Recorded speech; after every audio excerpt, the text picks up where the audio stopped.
When installing wall-mounted luminaires, it's not uncommon for the fixture to be smaller than the electrical box used for the rough-in. Typically, 4-inch boxes are used for larger wall-mounted luminaires such as sconces and outdoor lanterns.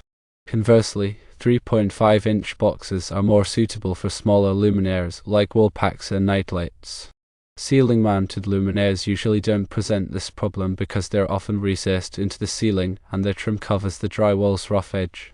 To avoid the issue of gaps around the box, it's generally best to firstly consult with the lighting designer or electrician to determine the right box size for the specific luminaires being installed. Secondly, consider using adjustable boxes which can be sized to accommodate different luminaires. Thirdly, utilize a mud ring, a thin metal ring that fits around the box to conceal the drywall's rough edge. Fourthly, you can fill any gaps between the luminaire and the drywall with caulk or putty after the luminaire is installed. The National Electrical Code, or NEC, defines a luminaire as a complete lighting unit, encompassing the light source and all components designed to position and support it. The NEC does not dictate specific box sizes for luminaires, rather, the appropriate box size hinges on the size and type of luminaire being installed.